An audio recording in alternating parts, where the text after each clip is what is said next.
तो इस वक्त संकेत देखें भारतीय बाजारों के लिए आज तो ठीक ठाक ही हैं, ज़्यादा कुछ नेगेटिव संकेत नज़र नहीं आ रहे हैं और वहाँ पर भी बाजार स्टेबल ही नज़र आ रहे हैं, तो ये अच्छी बात है भारतीय बाजारों के लिए। और कल एक्सपायरी का भी दिन है, गिफ्ट निफ्टी से भी संकेत ठीक ठाक ही मिल रहे हैं, तो इन सबको देखते हुए बाजार अभी भी आगे रेंज बाउंड ही रह सकता है। आगे हम रणनीति समझने की कोशिश करेंगे, लेकिन एक बार एफआईआई और डीआईएस के आंकड़े देख लेते हैं, उसके बाद आगे हम समझेंगे कि बैंक निफ्टी और निफ्टी में किन लेवल्स पर नजर रखनी चाहिए। एफआईआईएस की बात करें तो कैश मार्केट में कल बिकवाली हुई है करीब 1500 करोड़ की, वहीं डीआईआईएस ने कल खरीदारी की और 2861 करोड़ का आंकड़ा है डीआईआईएस की तरफ से। इंडेक्स फ्यूचर पर नजर डालें तो यहां पर 140 करोड़ के आसपास की खरीदारी का आंकड़ा है, वहीं इंडेक्स ऑप्शन में 30,817 करोड़ की बिकवाली देखने को मिली है। कल हमने देखा था कि भारतीय बाजारों की जो क्लोजिंग थी वो भी पॉजिटिव हुई, दिन भर रेंज बाउंड सेशन था, लेकिन उसके बाद बाजार बंद होते होते 22,200 के पास की क्लोजिंग देखने को मिली और बैंक निफ्टी भी हरे निशान में क्लोज हुआ, लेकिन दिन भर का जो सेशन था वो रेंज में ही था। अब आज किन लेवल्स पर नजर रखें ये एक बार समझ लेते हैं और हमारे साथ फोन लाइन पर डिम्पी कालरा जुड़ चुके हैं पूरा एनालिसिस लेकर। डिम्पी गुड मॉर्निंग, बताइए। गुड मॉर्निंग पूजा। अगर आप ओवरऑल मार्केट को इस समय देखें, जैसे हमने कल भी आपके सामने बात रखी थी कि कंसोलिडेशन का फेज रहेगा और आपने कल दिन भर में कंसोलिडेशन ही मार्केट के अंदर होता हुआ देखा। लास्ट में निफ्टी बैंक तो सिर्फ 11, बैंक निफ्टी के अंदर निफ्टी के अंदर करीब 70 पॉइंट की तेजी थी। कुल मिला के आज भी मार्केट एक कंसोलिडेशन निकालेगा, बट कंसोलिडेशन का थोड़ा टिल्ट टुवर्ड पॉजिटिव है, क्योंकि कल सपोर्ट को बचाने का बहुत एग्रेसिव वाला काम किया है। एक्चुअली रेजिस्टेंस पार नहीं हुए थे, बट जो सपोर्ट बचा है ना, ये मार्केट का कल काफी इंटरेस्टिंग डाटा बना और ये काफी ट्रेडर को पसंद भी आ रहा है। तो हो सकता है आज मार्केट टुवर्ड्स थोड़ा जो टिल्टेड टुवर्ड पॉजिटिव है, थोड़ा ड्रैग करके जाए अपने आप को, लेकिन अभी भी रेंज वही है। 22,000 आपका एक स्टॉप लॉस है, 21,800 सीरीज का स्टॉप लॉस है। 22,200 के बाद ही शॉर्ट कवरिंग थोड़ा थोड़ा लगना शुरू होगी और ये 250 से फिर रेजिस्टेंस भी शुरू होगा। तो आपको थोड़ा ना इस चीज को नोटिस करके चलना है कि मेरे को 250, 300, 350 तक के मेरे प्रॉफिट आ गए तो मेरे को बुक भी करने हैं, क्योंकि रेजिस्टेंस एरिया है यहाँ और मार्केट में इतना फोर्स नहीं है कि इसको यहाँ पे बहुत तेजी से ऊपर लेके जाए। इसलिए अगर आपको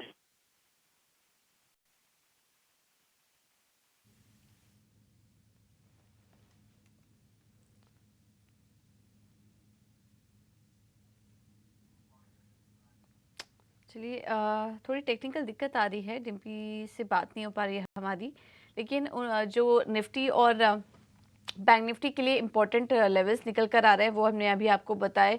प्रॉफिट बुक करते चलिए, क्योंकि जैसा कि डिम्पी भी बता रहे थे कि मार्केट अपने रेजिस्टेंस लेवल के पास कारोबार कर रहा है, तो स्टॉप लॉस को ट्रेल करते रहिए और प्रॉफिट भी बुक करते रहिए। ये भी सलाह आपको दी जा रही है इस वक्त बाजार में। अब अहम रेजिस्टेंस लेवल ऊपर की तरफ जो निकल कर आ रहा है वो है 22,300 से 22,350 का, और नीचे की तरफ 22,000, 21,900 ये एक लेवल्स नजर आ रहे हैं, ये जो इंपॉर्टेंट सपोर्ट के तौर पर काम कर रहा है। हालांकि बाजार आज भी रेंज बाउंड ही रह सकते हैं। अगर बैंक निफ्टी की बात करें तो अब ऊपर की तरफ जो लेवल्स निकल कर आ रहे हैं वो है 47,000, 47,300, और जो सपोर्ट लेवल्स आ रहे हैं वो है 46,500 से 46,300। तो इसी रेंज में बाजार रहेगा, उसके अकॉर्डिंग आप शॉर्ट और लॉन्ग पोजीशन ले सकते हैं, लेकिन जैसा कि डीपी बता रहे थे कि अपने प्रॉफिट को भी बुक करते चलिए इस बाजार में। हम एक बार मार्केट एक्सपर्ट से भी समझ लेते हैं कि उनका क्या व्यू बन रहा है आज के बाजार में। एंजल वन के senior technical analyst Devang Shah हमारे साथ इस वक्त जुड़े हैं। Devang, thank you so much ET now स्वदेश को समय देने के लिए सुबह सुबह। बताइए, निफ्टी और बैंक निफ्टी पर आपका क्या व्यू बन रहा है और अपने स्टॉक आइडियाज भी शेयर कीजिए।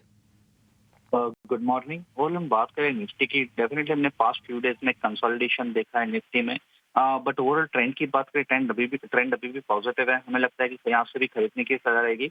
यहाँ पे जो निफ्टी का सपोर्ट है, निफ्टी फ्यूचर का सपोर्ट है 22,050, रेजिस्टेंस जोन है 22,350। तो बाय एंड डिप्स की स्ट्रेटेजी रखनी चाहिए निफ्टी में। जहां तक बैंक निफ्टी की बात करें, बैंक निफ्टी में और हम चार्ट स्ट्रक्चर देखे, past few days after the correction, एक पास्ट फ्यू डेज में कंसोलिडेशन देखने मिला है। तो ओवरऑल यहाँ से भी बाय एंड डिप्स की स्ट्रेटेजी रखनी है बैंक निफ्टी में। 46,300 का सपोर्ट है बैंक निफ्टी फ्यूचर के लिए, 46,900 का रेजिस्टेंस है बैंक निफ्टी फ्यूचर के लिए। जहां तक स्टॉक स्पेसिफिक की बात करें, फर्स्ट स्टॉक है सन फार्मा का। सन फार्मा में ओवरऑल चार्ट स्ट्रक्चर देखे, high top high bottom structure में स्टॉक में एक अच्छा मोमेंटम देखने मिला था। हमें लगता लगता है कि आने वाले आगे भी हमें मोमेंटम देखने मिल सकता है। सन फार्मा खरीदने की सलाह रहेगी। स्टॉप लॉस रखना है 1557, टारगेट है 1616। नेक्स्ट स्टॉक रहेगा गोदरेज कंज्यूमर प्रोडक्ट। हम गोदरेज कंज्यूमर प्रोडक्ट की बात करें तो स्टॉक में एक आफ्टर कंसोलिडेशन स्टॉक में एक ब्रेकआउट देखने मिला है। स्टॉक एक higher top higher bottom structure में स्टॉक ट्रेड कर रहा है। Also short term moving average का स्टॉक ने सपोर्ट लिया, तो हमें लगता है कि गोदरेज कंज्यूमर प्रोडक्ट में भी हमें अपसाइड देखने मिल सकता है। स्टॉप लॉस रखना है 1238, टारगेट है 1307।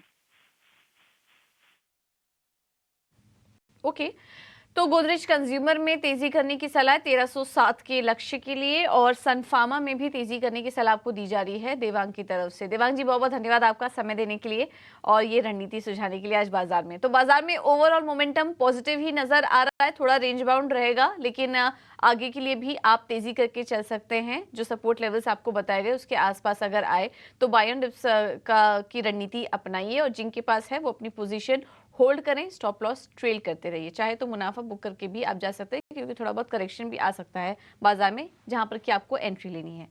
लेवल्स हमारे एक्सपर्ट ने भी आपको सुझाया।